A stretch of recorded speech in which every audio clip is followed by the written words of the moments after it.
এই জন্যই ফরাসি বিপ্লব একটা হয়নি, পরপর কয়েকটা হয়েছে।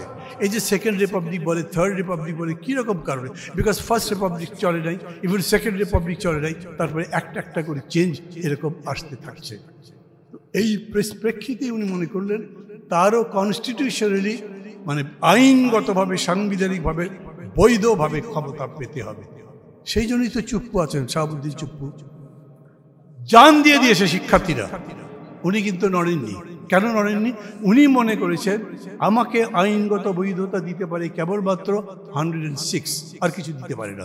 সংবিধানের 106 ধারা, যার ভিত্তিতে আপনি সুপ্রিম কোর্ট থেকে রায় নিয়ে এসছেন, তার ক্ষমতায় বৈধতা দেওয়ার জন্য।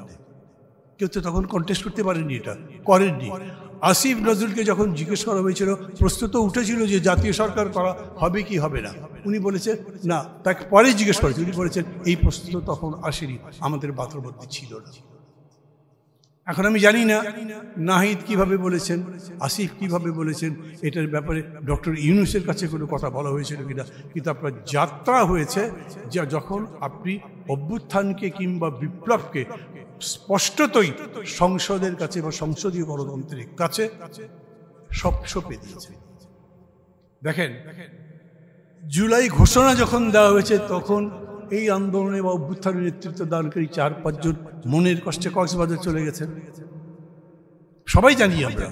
কেন? ওনারা মনে করেছেন এই ঘোষণার মধ্যে দিয়ে সম্পূর্ণ অভ্যুত্থানটাকে সংসদের মধ্যে ছেড়ে দেওয়া হয়েছে। লিখিত তো তাই ছিল। ঘোষণা যেটা আপনাকে বৈধতা দেবে, এই ঘটনা এই ছিল, এটা একটা অভ্যুত্থান ছিল, এটা একটা বৈপ্লবিক ব্যাপার ছিল, পরিবর্তন করা যেত। এরকম কিন্তু নয় যে গণতান্ত্রিকভাবে আপনি বৈপ্লবিক পরিবর্তন আনতে পারবেন না। বিশ্বজুড়ে সবচাইতে বেশি বিপ্লবের যে গুরু মানা হয়, যাকে কার্ল মার্কস, তিনিও বলেছেন ইংল্যান্ডকে দেখে যে লন্ডনে বা ইংল্যান্ডে গণতান্ত্রিক পদ্ধতি তো সমাজতন্ত্র করা সম্ভব, যদি গণতন্ত্রের চর্চাটা সেই রকম স্পষ্ট থাকে, মুক্ত থাকে। এইখানেও সেই পথে কি করা যেত? প্রফেসর ইউনূস যেটা করতে চেয়েছেন সেটা হচ্ছে ওই সংস্কার করা, এবং সেই সংস্কারের পথটা খেয়াল করে দেখেন, 15 বছর ধরে আমরা যে লড়াই করলাম, এতগুলো দল মিলে একসাথে বসে যে সংস্কারের কর্মসূচি তৈরি করলাম, যে 31 দফা কর্মসূচি তৈরি করলাম, প্রফেসর ইউনূস এই 31 দফার খোঁজ করেননি। যে দেখি তো আপনারা কি প্রস্তাব করেছিলেন, আপনাদের সঙ্গে একটু বসি, কথা বলি, কীরকম করে এটা করা যায়। উনি একেবারে নতুন স্টাইলে কাজটা শুরু করেছিলেন। সেগুলো সবাই জানে আপনারা। 166টা প্রশ্নমালা দেওয়া হলো, স্প্রেডশিট দেওয়া হলো, 5টা বিষয়ের উপরে 6টা বিষয়ের উপরে সবাই আমরা টিক পয়েন্ট দিয়ে দিয়ে আমাদের কথাবার্তা বলতে লাগলাম। তারপরে কাজগুলো চলতে থাকলো। উনি তখনই বললেন একটা কথা, এই যে বিভিন্ন প্রশ্ন দিয়েছি, সেই প্রশ্নের জবাবগুলোকে সন্নিবেশিত করব, সংশ্লেষণ করব, একসাথে মিলাবো, এবং তার মধ্যে থেকে সব মিলে যে ঐকমত্য পাবো, সেটাই সংস্কার করব। যেটা ঐকমত্য হবে না, উনি বলেছেন আমি তো সংস্কার চাপিয়ে দিতে পারবো না। কোনোটাই নতুন কথা নয়। আজকের দিনে যেই কথা আসছে তা কিন্তু নয়, এই কথা আগেই আসছে। যারা আজকে আমরা এই ব্যাপারে বিভিন্ন ব্যাখ্যা দিচ্ছি, মত পার্থক্য করছি, মতান্তর হচ্ছে, তাদের ভাবা দরকার এটা একটা ধারাবাহিক ব্যাপার। 13 মাস হয়েছে এই সরকারের। এই 13 মাসের ডে 1 থেকেই আমরা সংস্কারের কথা বলছি। যে ঘোষণা দেওয়া হয়েছে, জুলাই ঘোষণা, সবাই এগ্রি করেন? আমাকে যদি জিজ্ঞেস করেন, অনেক রিজার্ভেশন আছে। বলবেন কেন, আপনি তো বৃষ্টির মধ্যে ছাতা পাতা দিয়ে ইউনূস সাহেবের সঙ্গে হাঁটতে হাঁটতে গিয়ে ওখানে দাঁড়িয়েছিলেন, আর আমি তো কিছু জানি না যে ওর মধ্যে কী লেখা আছে।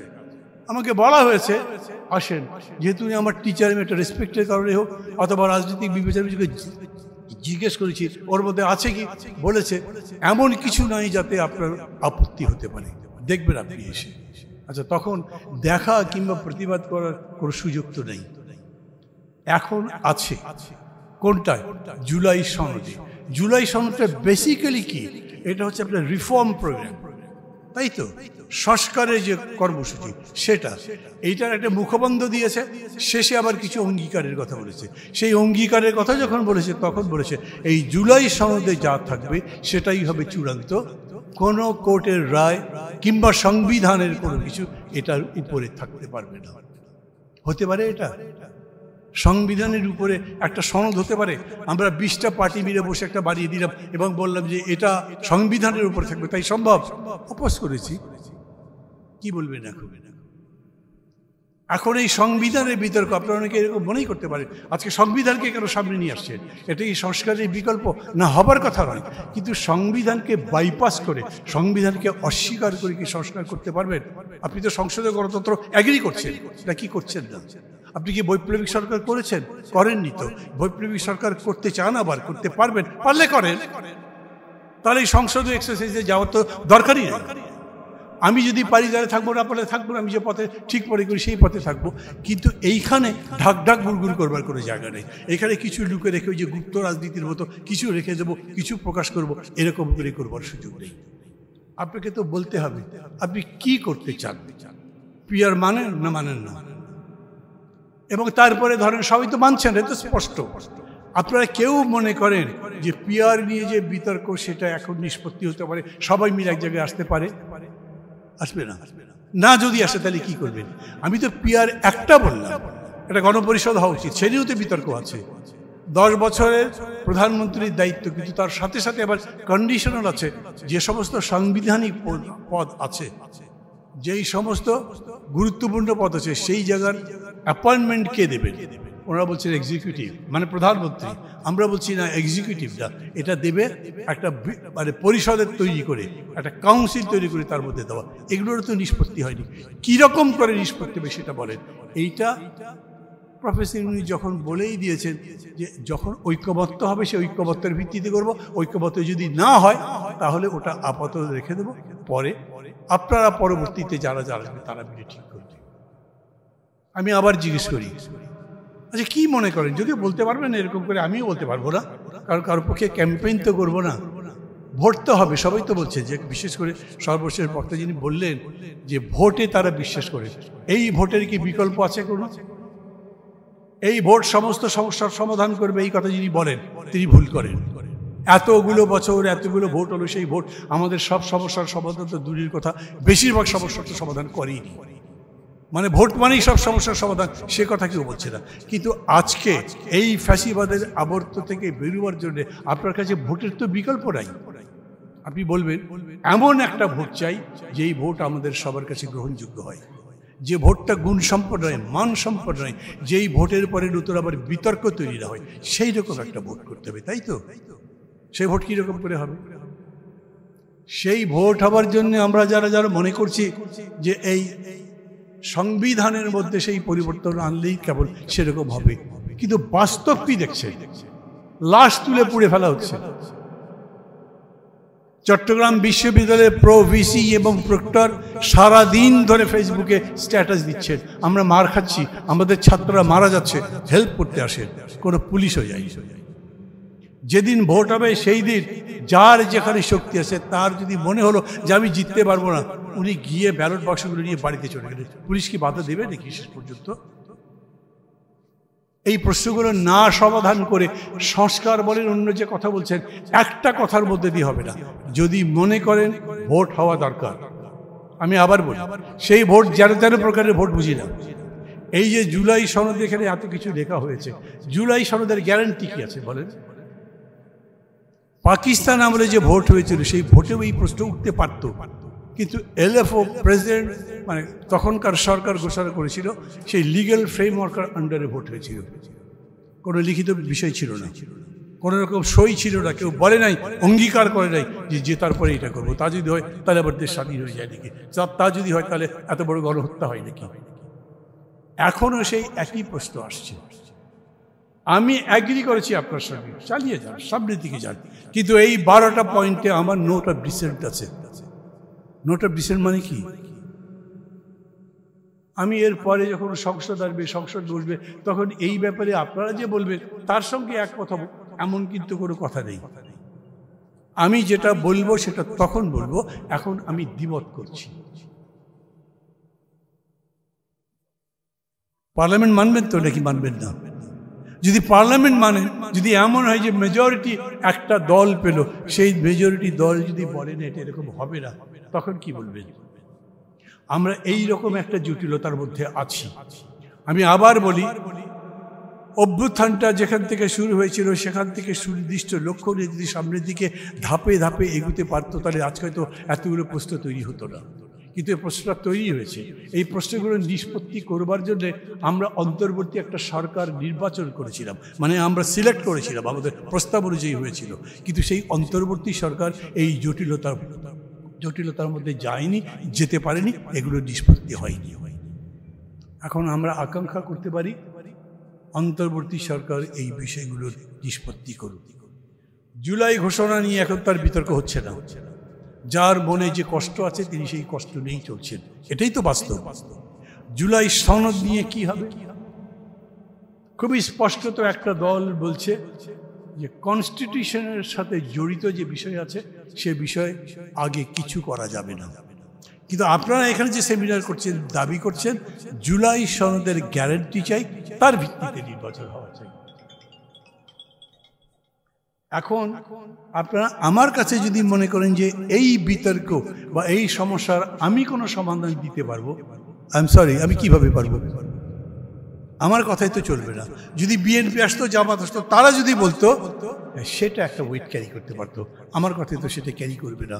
যদি এরকম বলেন, আপনি মাহমুদুর রহমান মান্না খুব টকশো করে বেড়ান, সব জায়গায় বক্তৃতা করে বেড়ান, বলেন যে জুলাই সনদ ছাড়া ভোট হবে না, আমি সেই কথা বলতে রাজি হব, কিন্তু আমি কোনো রুকাওয়াট হব না, মানে আমি এটার জন্য কোনো বাধা দেবো না। এই কারণে আমি জানি যে শেষ পর্যন্ত গণতন্ত্র মানে রুল অফ মেজরিটি, সেই মেজরিটির কাছে তো আমাকে সমর্পণ করতে হবে।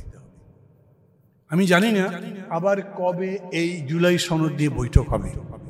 5 তারিখে আমাদেরকে fresh draft of the July সনদ দেওয়ার কথা ছিল, কিন্তু দিতে পারিনি। আপনারা পেপার থেকে সব পড়ছেন, প্রতিদিনই আমি মনে করি একদম আপডেটেড সব ইনফরমেশন আমাদের কাছে আসছে। আমরা যারা যারা এগুলো করছি তাদের, মানে আমি আবার বলি আপনাদের সবাইকে আমি ধন্যবাদ দিই যে মানুষের চেতনার মান, জ্ঞানের পরিধি অনেক গভীর হয়েছে, অনেক বিস্তৃত হয়েছে। আমরা অনেক গভীর সমস্যাগুলো নিজেরা ভাবতে শিখেছি, এবং আমি মনে করি যে আমাদের এই অধ্যবসায়, আমাদের এই বিশ্বাস, আমাদের এই ধৈর্য যদি থাকে তাহলে এই সংকটটা আমরা কাটিয়ে উঠতে পারবো। অধৈর্য হয়ে কিছু করতে পারবেন না। কিছু করতে পারবেন না মানে একটা বড় ধরনের গোলমাল হতে পারে। আরে শেষ পর্যন্ত এমন যদি হয় 2-3টে দল বললো এটা না হলে ভোটই করবো না, প্রফেসর ইউনূস বললো আমি ঝগড়াঝাটির মধ্যে নাই, কোন রাত্রেবেলা ফ্লাইটে চলে গেছে, তখন কি করবেন? সরকার কই পাবে? তখন মানুষের মধ্যে এখন কথা শুনছি আরেকটা 111 হবে নাকি। আমাকে যখন জিজ্ঞেস করে বলে ভাই আমার তো কারোর সাথে কথা হয় নাই, কেউ 111 করবে, কি করবে তো বলতে পারি না। একটা অনিশ্চয়তার মধ্যে আমরা আছি। যখন আমাদের বিশেষ করে যারা অংশী, বিশেষ করে যারা এগুলোকে পরিচালনা করছেন, তাদের মাথা ঠান্ডা রেখে পরস্পরের প্রতি আস্থা রেখে, সবচাইতে বড় কথা সবার উপরে দেশের কথা বিবেচনা করে সিদ্ধান্তে আসার জন্য চেষ্টা করতে হবে। ঐকমত্য কমিশন বলেছে 15 তারিখের মধ্যে তারা এই সমস্ত সেটেল করবে। আজকে কত তারিখ? 7 তারিখ, ঠিক 1 সপ্তাহ আছে। 1.5 মাস 2 মাস ধরে যা হয়নি সেটা 7 দিনের মধ্যে হয়ে যাবে মনে করেন? আমি প্রফেসর মোহাম্মদ ইউনূসকে বললাম, স্যার আপনি খুব জোর দিয়ে বলেন ভোট ফেব্রুয়ারিতেই হবে, আপনাকে আমরা সবাই সম্মান করি, আপনার কথা বিশ্বাসও করি, কিন্তু যখন রেহমান সোবহান বলেন 1 বছর তো কোনো সংস্কার করতে পারেননি, বাকি কয় মাসে পারবেন, তখন বুঝতে পারি না আপনাকে মানবো নাকি রেহমান সোবহানকে মানবো। তখন তো নিজের বিবেচনা দিয়ে কথা বলতে হবে। এবং রিয়েলিটি হচ্ছে সংস্কারের কোনো জিনিস আমরা দৃশ্যত দেখছি না, বাকি সময়ের মধ্যে কি দেখব? আমি আবার বলি, সবার আগে আমার কাছে এখন মনে হয় এই পুলিশ যদি ঠিক না হয়, সেটা ডেমোক্রেসি বলেন অথবা ভোটটা ঠিক মতো হওয়ার কথা বলেন বা শান্তিতে বাস করার কথা বলেন, যাই বলেন, আর্মি দিয়ে তো সেটা হবে না। ঢাকা বিশ্ববিদ্যালয় আমাদের সবচেয়ে বড় বিদ্যাপীঠ, তার কর্তৃপক্ষ বলেন আমরা ভোটের দিন এইখানে আর্মিকে নিয়ে আসবো উইথ ফুল পাওয়ার, মানে they will be operating also. Army বলেছে ওটা আমাদের কাজই নয়। তাহলে আমাদের নিজেদের মধ্যে কত বড় দ্বন্দ্ব নিয়ে, কত বড় শূন্যতা নিয়ে একজন আরেকজনের সাথে সম্পর্ক গড়ে তোলবার চেষ্টা করছি, ভেবে দেখেন কি হবে শেষ পর্যন্ত। ওখানে আমি জানি না, ভালো মতো হয়ে যাক তাই চাই, কিন্তু আর্মি দিয়ে চলবে না। পুলিশ ঠিক হয়েছে, কতখানি হয়েছে? আপনাদের এখানে আসবো, ওইখানে প্রেস ক্লাব থেকে এই যে ডাইনে কেটে, মানে আমি যদি ফরেন মিনিস্ট্রির দিক থেকে আসি, ডাইনে কেটে ভেতরে ঢুকতে হবে তো আধা ঘন্টা ধরে গাড়ি বসে আছে। চতুর্দিক থেকে গাড়ি আসছে, কোনো ট্রাফিক পুলিশ নাই, অনেকগুলো পুলিশ যাতায়াত করছে ওদিক দিয়ে, কিন্তু ওরা তো ডিউটিতে নেই। ট্রাফিক পুলিশ নাই কিরকম করে হবে? এই প্রশ্নগুলো বড়, আমাদের আগামী দিনে ওইটা দেখতে হবে। তার সাথে সাথে এই যে জুলাই সনদ বলছেন, এইটাকে আইনি বৈধতা দেওয়ার কথা বলতে হবে। আচ্ছা, বলতে পারেন আইনি বৈধতা কি হতে পারে? কি আইনি বৈধতা দেবে? কে আইন বানাবে? যে আইন সবাই মানতে বাধ্য হবে। এখন আইন বানাবার ক্ষমতা কার আছে? Presidential order. প্রেসিডেন্সিয়াল অর্ডার অতীতে দেখেছেন কতগুলো প্রেসিডেন্সিয়াল অর্ডার হয়েছে, এমনকি সংসদে আনা হয়েছে, কোর্ট বলেছে এগুলো ভুল হয়েছে, বাতিল হয়ে গেছে। ঐক্যবদ্ধ কমিশন একে একটা আইনি ভিত্তি দেবার জন্য এদেশের সংবিধান বিশেষজ্ঞ যারা আছেন প্রায় সবার সাথে কথাবার্তা বলেছেন, বলবার পরে বলেছেন এই সনদে যা বলা হবে সেটাই সুপ্রিম হবে, কনস্টিটিউশন চলবে না, সেটাই চলবে না আসলে, অতএব ওটা বাতিল হয়ে গেছে। এখন বলছে সংবিধানের জায়গায় বিধান বলবো। আমি তো বুঝতেই পারলাম না সংবিধানের জায়গায় বিধান কিভাবে বসে। বিধান মানে কি? বিধান কি আবার যারা ম্যান্ডেটরি আমার মানতেই হবে? কত বিধানই তো আছে। তার মানে তারাও এই জায়গায় একটা ফাঁপড়ের মধ্যে আছে। লিগ্যাল কভারেজ কি হতে পারে? আমি একটা প্রস্তাব করি আপনাদের কাছে, যে গ্রেভ ক্রাইসিস দেশের মধ্যে, খুবই গভীর সংকট, এই সময় রাষ্ট্রপতি উনি যেই হন কি করবে, যিনি রাষ্ট্রপতি আছেন উনি সুপ্রিম কোর্টের কাছে 106-এর ভিত্তিতে রায় চান। কি করতে পারি আমি? জুলাই সনদকে যাতে আইনি কভারেজ দেওয়া যায়। সুপ্রিম কোর্ট যদি কোনো রায় দেয়, যদি আমি কিন্তু কনস্টিটিউশন অত বুঝি না, বিভিন্নদের সাথে কথাবার্তা বলতে বলতে যে আমার মনে হয়েছে তার ভিত্তিতে, যেহেতু ওই সময় 106-এর ভিত্তিতেই শেষ পর্যন্ত তার রায় দিয়েছে, 106 102 মিলে তো রায়টা দিয়েছে, এইভাবে সরকার করা যায়, সেটারও বৈধতা নিয়ে অনেকে প্রশ্ন করছেন। এখন আমরাও এইটা করতে পারি, যদি তার একটা রায় দেয় যেটা আইনি বৈধতা হলো, তখন আপনি বলতে পারবেন হ্যাঁ এটার আইনি বৈধতা আছে, এইটা নিয়েই নির্বাচন করতে হবে। তার আগে যদি সুপ্রিম কোর্ট এই ব্যাপারে অন্য কোনো রায় দেয় তখন কি করবেন আমি এখানে জানি না।